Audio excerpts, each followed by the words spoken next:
Praise the lord. యేసు రక్తమే జయము. మన రక్షకుడు మన విమోచకుడైన యేసుక్రీస్తు పరిశుద్ధ నామములో అందరికీ వందనాలు. చిన్న ప్రార్థన ద్వారా ఈ రాత్రికాల వాక్య ధ్యానం చేసుకుందాము. పరిశుద్ధుడ మహాగణుడైన దేవ యేసయ్య, సర్వాధికారి నాయన, మీకే వేలాది వందనములు, కృతజ్ఞత స్తుతి స్తోత్రం చెల్లించుకుంటున్నాను. దేవ రాత్రికాల సమయంలో ప్రభు వాక్య భాగం ధ్యానిస్తుండగా వాక్య భాగం మాకు అర్థమవుట్లు సహాయం చేసి మీ కృపలో బలపరిచి మీకు మాదిరిగా మమ్మల్ని నడిపించమని చిన్న ప్రార్థన యేసుక్రీస్తు పరిశుద్ధ నామములో అడిగి వేడుకుంటున్నాను తండ్రి. ఆమేన్ ఆమేన్.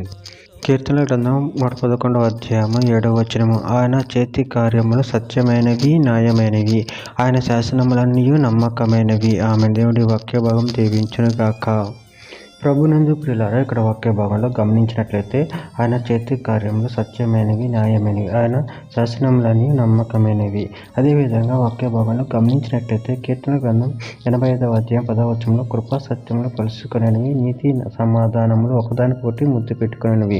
కీర్తన గ్రంథం 89వ అధ్యాయం 14వ వచనంలో నీతి న్యాయములు నీ సింహాసనములకు ఆధారములు, కృపా సత్యములు నీ సన్నిధాన వర్తులు. ద్వితీయోపదేశ ఖండం 32వ అధ్యాయం 4వ వచనంలో ఆయన ఆశ్చర్యకరముగా ఉన్నాడు, ఆయన కార్యము సంపూర్ణము, ఆయన చర్యలన్నీ న్యాయములు, ఆయన నిర్దోషి నమ్మకదగిన దేవుడు, ఆయన నీతిపరుడు యథార్థవంతుడు. తిమోతికి రాసిన 2వ పత్రిక 2వ అధ్యాయం 13వ వచనంలో మనము నమ్మదగని వారమైనను ఆయన నమ్మదగిన వాడుగా ఉండును, ఆయన తన స్వభావమునకు విరోధముగా ఏది చేయలేడు. ప్రకటన గ్రంథం 15వ అధ్యాయం 3వ వచనంలో వారు ప్రభువా దేవ సర్వాధికారి, నీ క్రియలు ఘనమైనవి, ఆశ్చర్యమైనవి, యుగములకు రాజా, నీ మార్గములు న్యాయములను సత్యములై ఉన్నవి.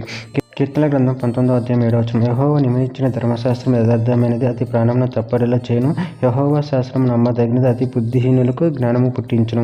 కీర్తన గ్రంథం 119వ అధ్యాయం 86వ వచనంలో నీ ఆజ్ఞలన్నీ నమ్మదగినవి, పగవారు నీ నిమిత్తం నన్ను తరుముచున్నారు, నాకు సహాయము చేయము.